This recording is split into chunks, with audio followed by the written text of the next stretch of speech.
Namaskar. Welcome to my class once again.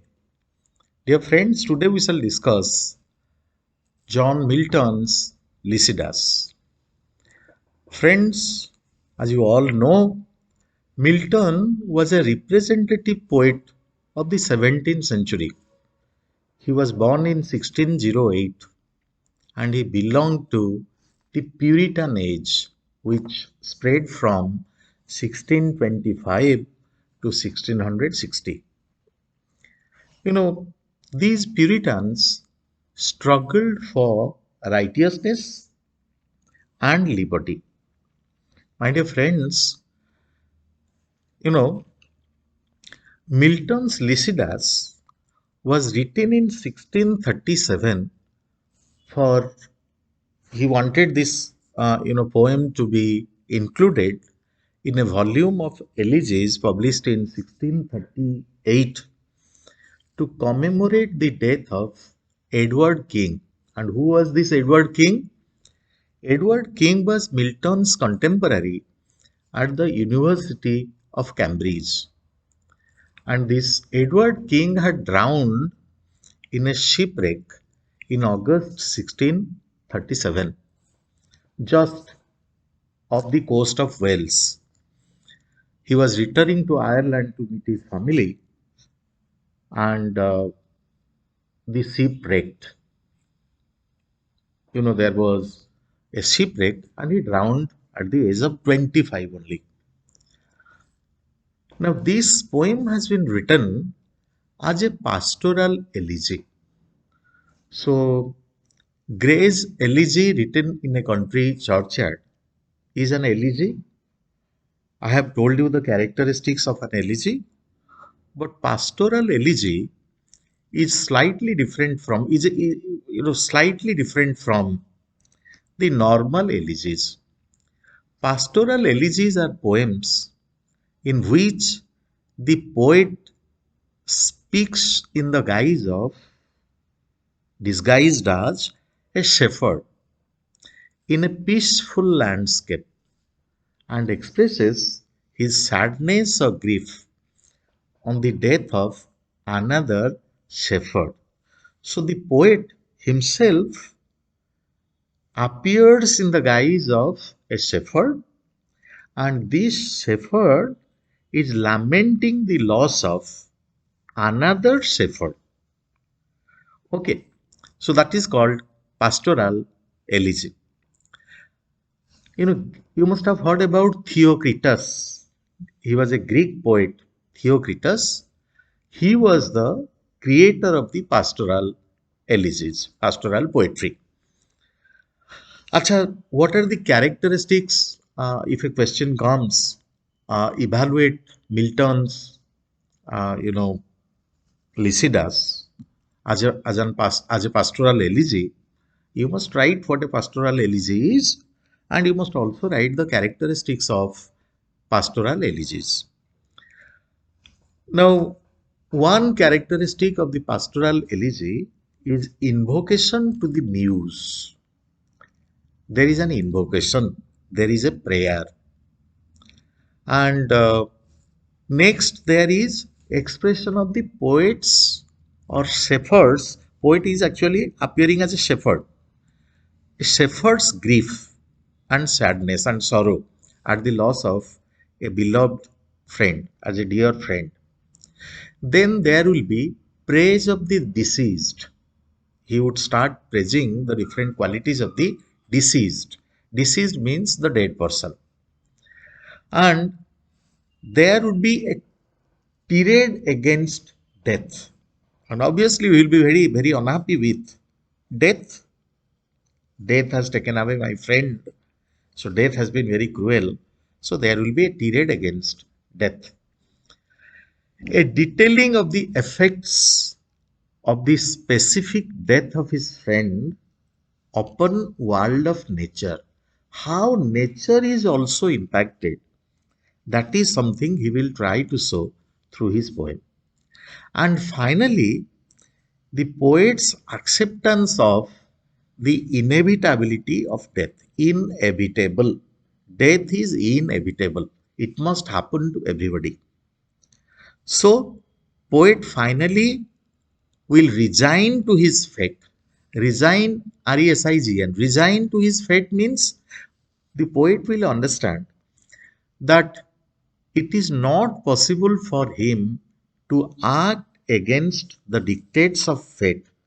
ଭାଗ୍ୟରେ ଯାହା ଅଛି ସେଇଆ ଘଟିବ. Nobody can work against death. Death cannot be challenged. Death cannot be kept away. Death is inevitable. Inevitable is something that must happen. So once you have taken birth, means you are going to die someday. So death is inevitable, and so he will finally accept the inevitability of death. So these are some of the characteristics of, pastoral elegies. So let us go to the lines of John Milton's poem.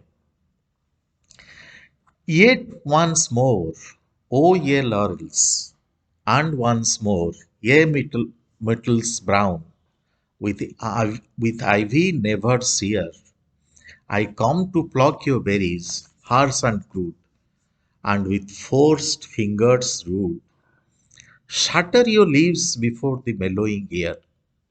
So there is an address.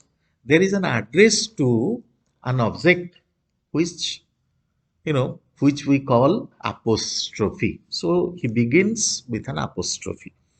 O ye laurels, laurels are an evergreen tree, and the myrtles brown. Myrtle is also another tree with ivy never sere. Sere is withered or dried up. So this ivy is also a plant. Ivy. Ivy which has not dried up. So he's addressing these trees. I come to pluck your berries, harsh and crude. So why have I come to you? I have come to pluck your berries forcefully, harshly, crudely, and with forced fingers rude. So I am going to forcefully pluck your berries, right? With some force. It's not gentle plucking. I am going to use some force to pluck these from your branches and shatter your leaves before the mellowing year. Mellowing is maturing. Mellow, fruits mellow, mature before they are plucked. So he says, I know your berries have not mellowed. So before they mellow, I'm going to pluck them from your branches. Just as my friend has been plucked away from me, taken away from me, my friend has been killed, he died in a shipwreck. So only when Edward King was only 25. So when he was barely 25, similarly, so 25 means before maturing years, he had not matured. He was still very young. So before these berries of yours mature, I am going to pluck them with a lot of force. Bitter constraint and a sad occasion, dear, compels me to disturb your season dew. Why am I disturbing you? Because I am compelled. I am forced to do that. And there is a sad occasion. There is a sad occasion that disturbs me. And which sad occasion he is talking about? Obviously, he is talking about, the death of his friend Edward King. For Lycidas is dead. Now, my dear friends, he gives this name Lycidas to uh, Edward King. Who was Lycidas? Lycidas was a shepherd in Virgil's Eclogues, Eclogues. This was a work by the Roman poet Virgil, and in that he has a character named Lycidas. So he has taken that name from there. So Lycidas is dead. Dead or his prime, or means before. So before even he attained his youth, prime is youth, before even he became young, he died. Young Lycidas, and hath not left his peer. So young Lycidas is peerless. He has left no peers. Peer is somebody who is equal, a a contemporary who is equal in achievements, in status. So he is peerless. I mean, he is peerless means nobody can match his ability. So such a matchless friend. Huh? So now that he has been forcefully taken away from me, I am here to pluck your berries forcefully. Who would not sing for Lycidas? This is a rhetorical question. The poet doesn't want any answer. So by telling this, he is heightening the effect. He is creating a dramatic effect. He is saying, who wouldn't sing for him? He is such a popular figure. He is such a talented person. Who would not sing for him? Who would not feel sorrowful for him? Who would not feel sad for him? Everybody would feel sad for him. He knew himself to sing and build the lofty rhyme.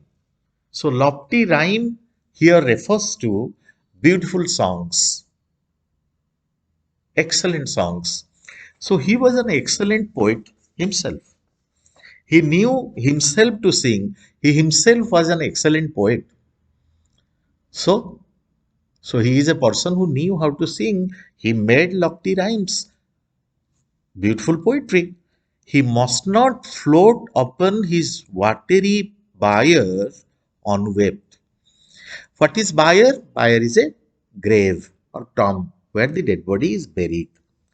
Now, Edward King, I have already told you, he died when the ship in which he was traveling drowned. There was a shipwreck. So, naturally, what becomes his grave? The sea becomes his grave. Watery bier. So, it is a sea grave. The sea was like a grave for him. No, no, he should not float there in the sea grave, unwept.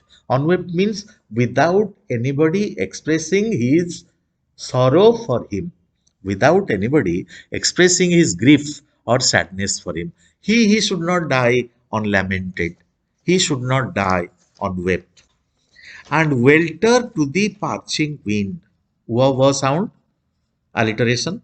Welter to the parching wind. Welter is tossed and tumbled. So when you are lying on a watery surface, so with the movement of the waves, you toss and tumble.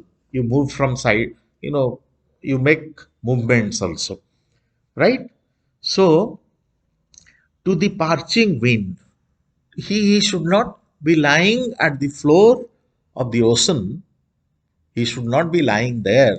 He should not be tossing and tumbling there, you know, on the ocean floor without the meed of some melodious tear. So, meed means befitting reward, accompaniment. So, without the accompaniment of some melodious tear, oxymoron, oxymoron, what is oxymoron? If it is melodious, how it can be tear? If it is tear, how it can be melodious? How it can be sweet? How it can be delightful? So two opposite words joined together. Oxymoron. So melodious tear. So let there be. His friends must shed some tear for him in praise of him. Without tear, he should not die unlamented. He should not lie there unlamented. I have already told you that pastoral elegies begin with an invocation to the muse. The next stanza is an invocation or prayer to the muse. Who is muse? Muses are the nine sisters, spirits who inspire art, poetry, dancing, anything that is creative. And where can you find these muses? These muses can be found in a mountain called, Greek mythology says that these muses can be found on Mount Helicon, Helicon. From Mount Helicon is the seat of god Zeus. God Zeus is the highest god, most famous god. You know, two springs emanate from there.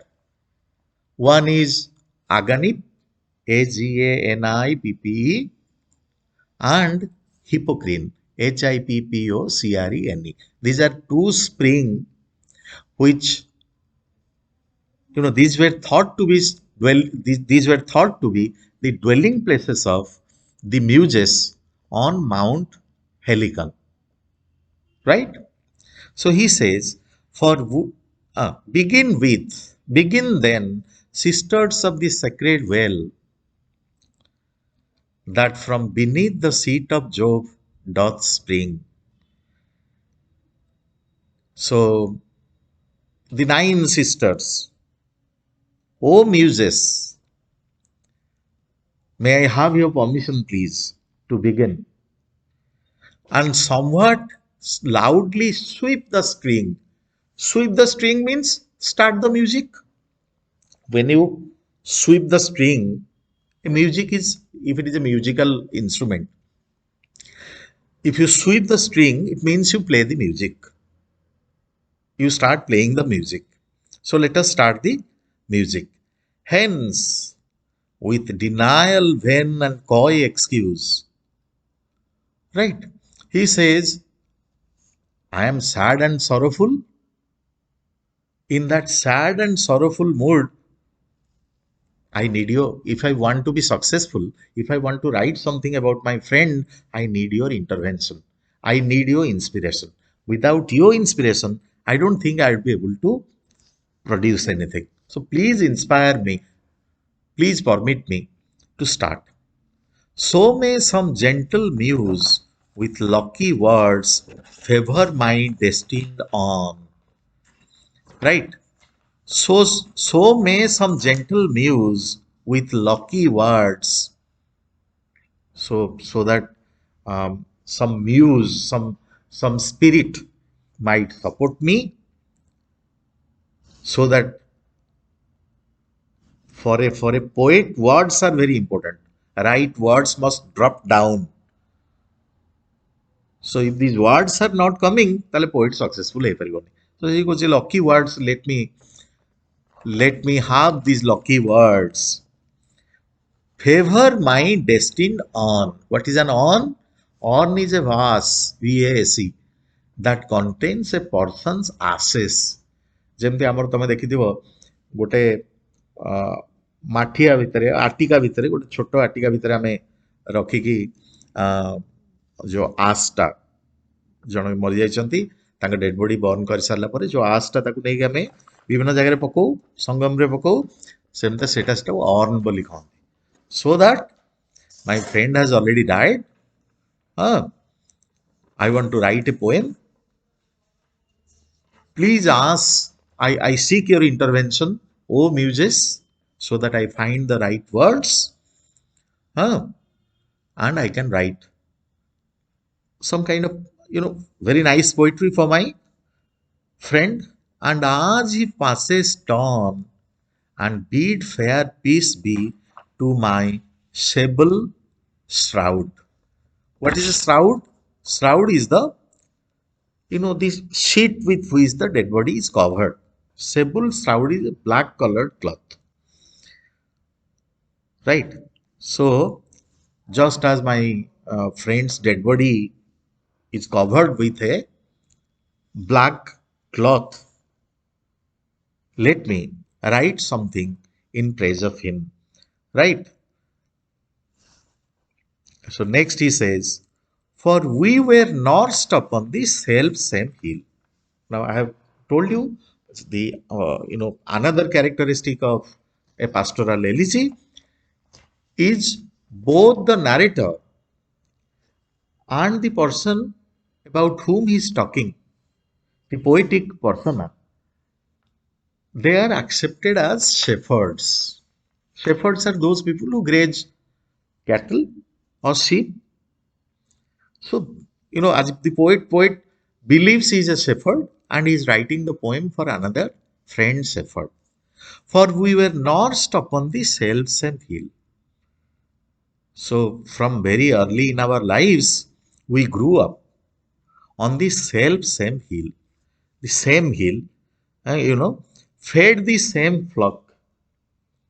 We took the same flock to graze by the fountain. Fountain is a, jharna, shade in the shade of the trees, and reel. Reel is again a small stream or a rivulet. A small stream or a rivulet. So we went to the same hills every day. I am a shepherd.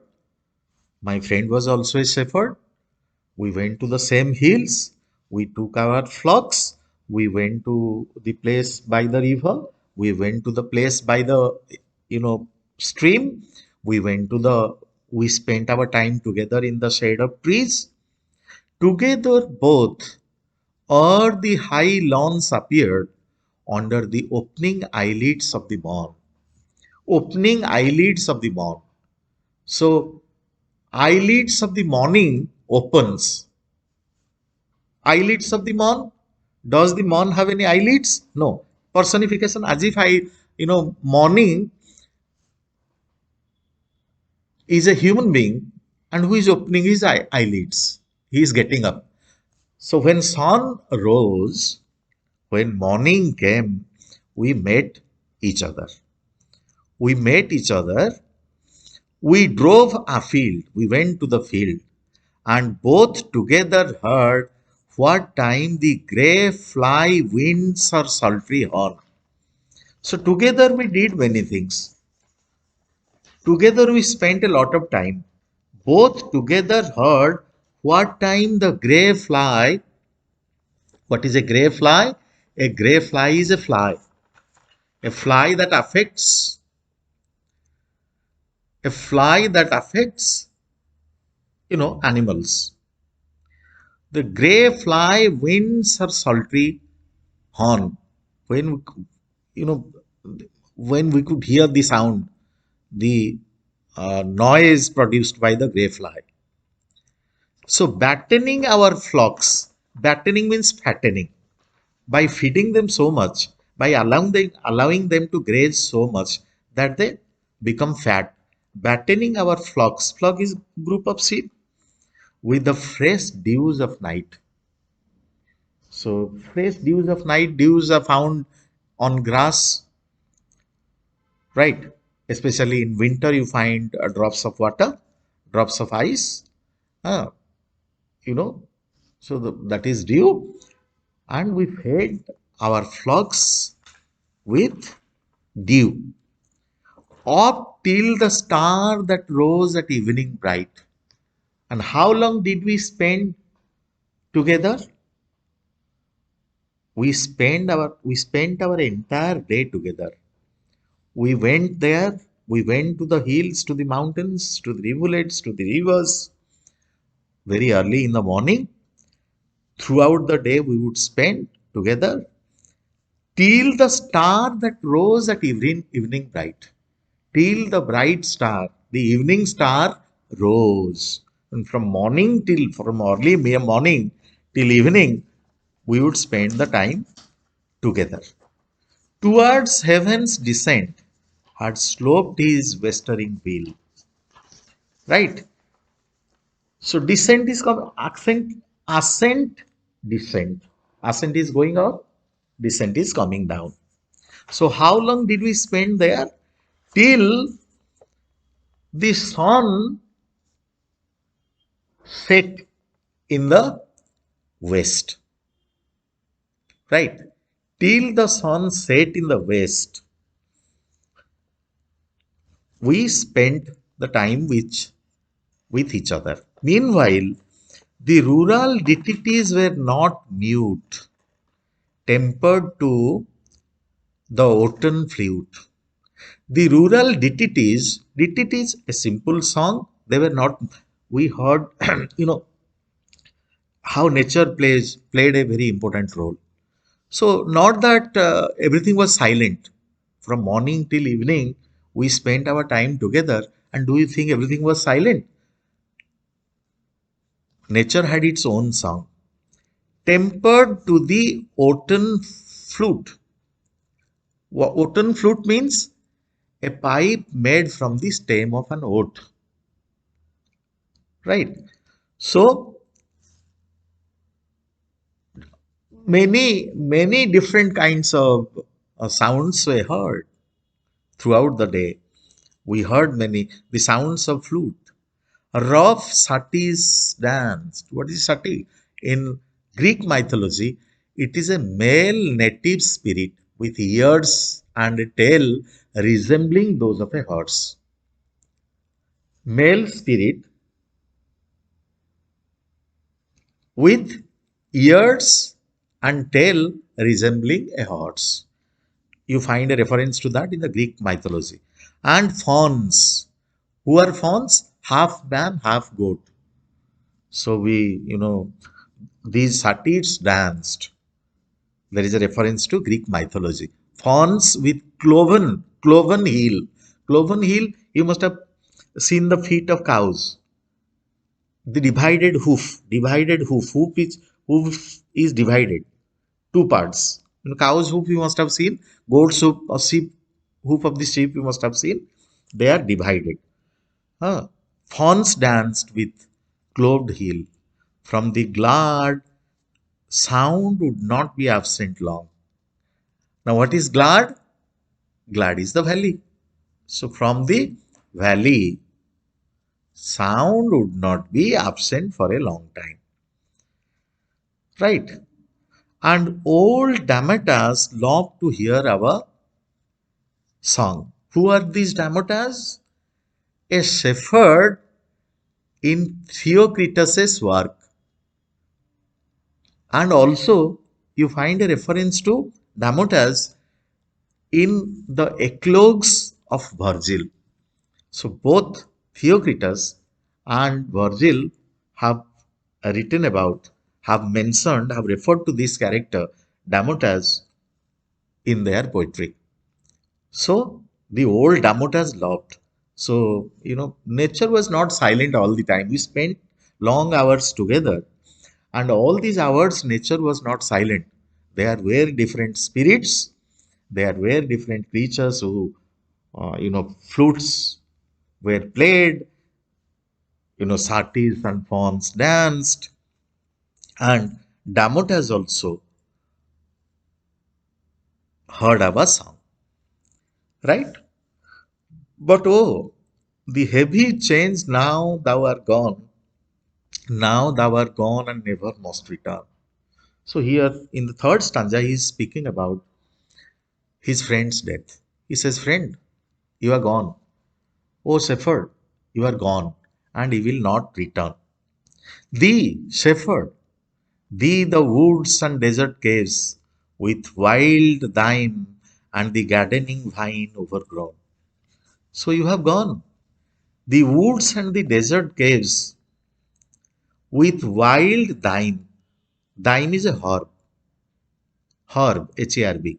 And gadding means go from place to place in pursuit of pleasure. Vine overgrown.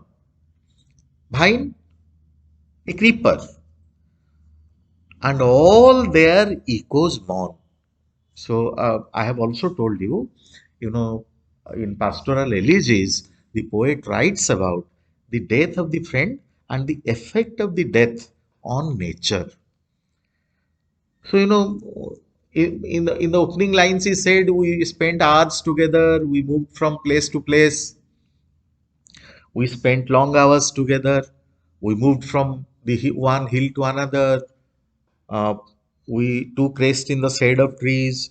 There were rivers, there were reels, There were springs by which we spent some time together, right? So the desert caves and woods are covered with thyme and vine, shrubs and vines, creepers. They're overgrown, right? So they are overgrown. There is a lot of wild growth of vine and uh, you know thyme, and all there echoes mourn, and they have really become very sad and sorrowful for you because we spent a lot of time here in their company. So they are now feeling very sad. The willows, the hazel copses green, shall now no more be seen, fanning their joyous leaves to thy soft lays. Willows. What are willows? Willow is a tree, and hazel also another tree. The willows and the hazel copses. Copse is a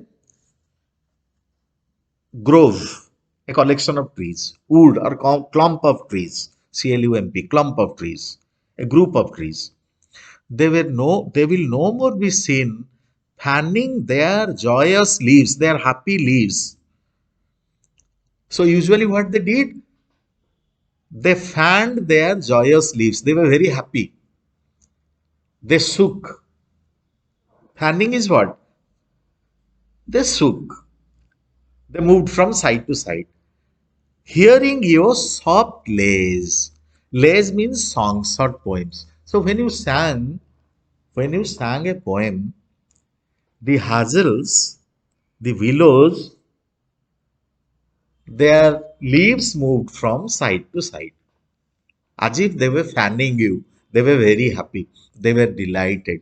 They were fanning you. But I don't think that is going to happen anymore.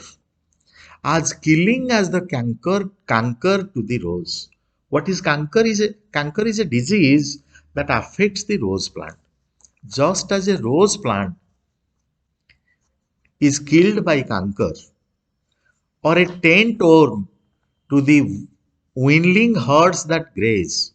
Tent worm is a worm that is an intestinal worm that affects the intestine of the windling herds. Windling is young sheep or young cow. This stentor enters into the intestine while these animals graze, and it kills them. Or frost to flowers that their grey wardrobe wear, or as frost kills the flowers, destroys the flowers, and destroys the beauty of the flowers, such Lycidas, thy loss to the shepherds here. Lycidas, my dear shepherd, your loss is similarly devastating. Your loss is similarly destroying. Your loss is a huge one. So, dear friends, we will go to the next part of the poem in our next class. Thank you.